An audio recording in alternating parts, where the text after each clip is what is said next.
देखिए, मैं अभी रीना गुप्ता जी दिल्ली को लेके बोल रही थी कि भारतीय जनता पार्टी ने अपने उम्मीदवारों जी। को टिकट काटे हैं, वो काम नहीं किया इसलिए टिकट काटे। हाँ। मैं रीना गुप्ता जी से पूछना चाहता हूं कि दिल्ली में तो आम आदमी पार्टी बहुत ज्यादा मजबूत है, फिर पश्चिमी दिल्ली में महाबल मिश्रा को टिकट क्यों दिया कांग्रेस के, जो 2019 में भारतीय जनता पार्टी कांग्रेस के टिकट पर आम आदमी पार्टी के खिलाफ लड़े थे।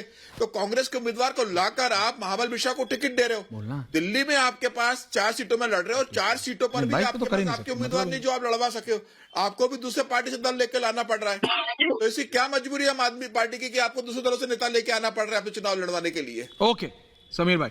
अजय जी, सॉरी अनंत विजय जी, माफी चाहता हूं अजय जी, अनंत विजय जी, अभी इतने नाम सुन लिए 195, इसमें क्या गड़बड़ हो रहा है? सॉरी दादा। हाँ अनंत विजय जी। मैं तो अभी जब रत्नाकर जी को और राकेश जी को देख रहा था तो वो मुझे मिर्जापुर का एक डायलॉग याद आ रहा था, उसको थोड़ा बदल के बोल रहा हूं कि बहस तो त्रिपाठी ही करेंगे।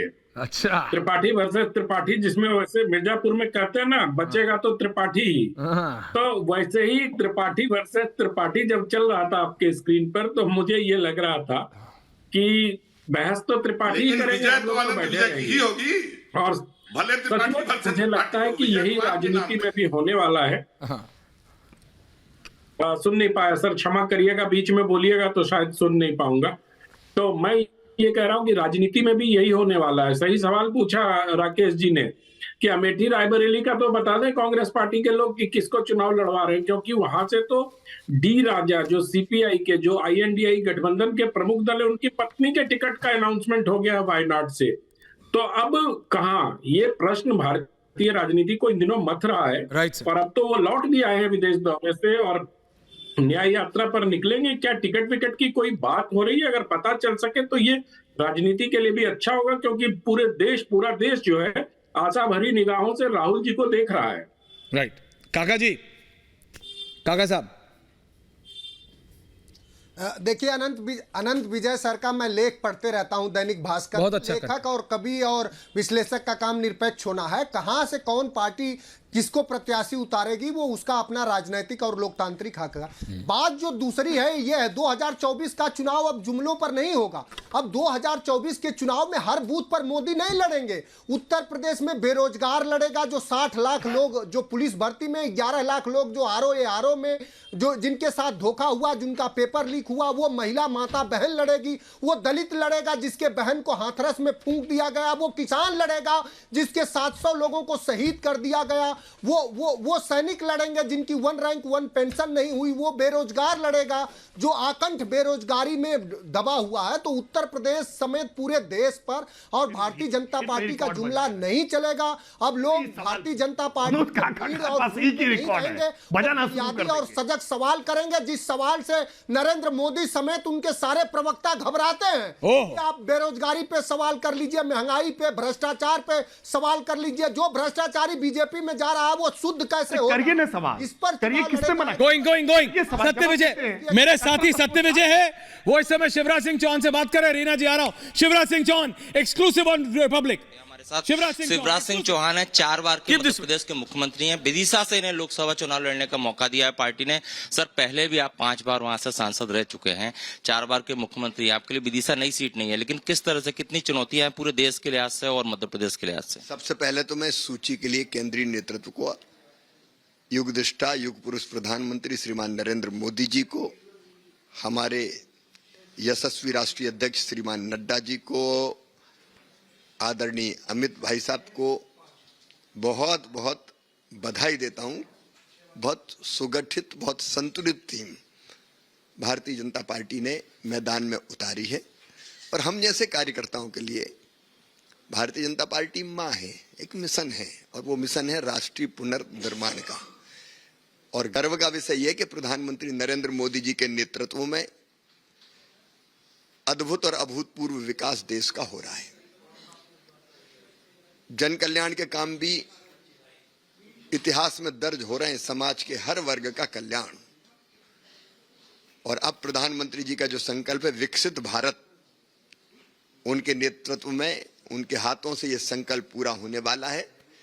मुझे प्रसन्नता इस बात की है कि उस संकल्प की पूर्ति का छोटा सा माध्यम हम तो भी ये शिवराज सिंह चौहान है, बहुत खुश लग रहा है, फॉर्मर सीएम अब सांसद का इलेक्शन लड़ेंगे। हमारे साथी सत्यविजय से बात कर रहे हैं। मैं वापस जा रहा हूं डिबेट पे, थैंक यू वेरी मच। तो आपने देखा, रत्नाकर त्रिपाठी जी एंडिंग कमेंट्स के लिए आ रहा हूं। रीना जी आपके भी पास, आनंद जी आ रहा हूं। आनंद जी कुछ कहना चाहते हैं? हाँ आनंद जी बोलिए, बोलिए आनंद जी। मैं सिर्फ इतना कहना चाह रहा हूं कि मेरे मित्र काका जी ने मुझे कहा, मेरे बारे में कहा कि मैं कविता लिखता हूं। भाई साहब मुझे क्षमा कर दीजिएगा, मैं कवि नहीं हूं। और दूसरा, मैं दैनिक जागरण में काम करता हूं। और तीसरी बात कि मैंने सिर्फ अपेक्षा जताई है कि उनके बारे में देश को पता चलना चाहिए कि राहुल जी चुनाव कहां से लड़ रहे हैं। मैं कोई डिक्टेट करने वाला, मेरी हैसियत नहीं है राष्ट्रीय पार्टी के राष्ट्रीय पूर्व अध्यक्ष के बारे में डिक्टेट करने की। मैं लेकिन अपेक्षा तो कर सकता हूं। देखिए आनंद जी, जब योगेंद्र यादव कांग्रेस का फ्यूचर डिसाइड कर सकते हैं तो आप भी कर सकते हैं सर। छोड़िए अभी ये सब बात बोलना, अभी वो हो गया खेल तमाशा सब जो हो रहा है। लेकिन Reena Gupta ji, ending comments from you ma'am. Sameer ji आ रहा हूं। रीना जी। देखिए ऐश्वर्या जी, कौन पार्टी किसको टिकट देती है ये उसका अधिकार है, बिल्कुल। लेकिन ये बहुत दुख की बात है कि भारतीय जनता पार्टी ने किसानों के बारे में बिल्कुल नहीं सोचा और उन्होंने टैनी को दोबारा से टिकट दी, जिसके बेटे ने सरेआम किसानों को रौंदा। जहां एक तरफ आप देख रहे हैं कि किसान आंदोलन चल रहा है और जो मोदी जी ने प्रॉमिसेस किए थे वो पूरे नहीं किए हैं, वहीं दूसरी ओर आप टैनी को टिकट दे रहे हैं। तो आप देश के किसान को ये मैसेज दे रहे हैं कि हमें तुम्हारी कोई चिंता नहीं है।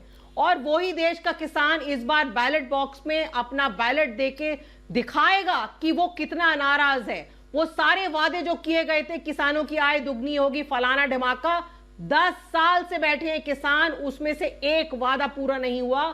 और पंजाब का किसान, हरियाणा का किसान, पश्चिमी उत्तर प्रदेश का किसान, सारे किसान इस बार भारतीय जनता पार्टी का अहंकार चूर करने वाले हैं।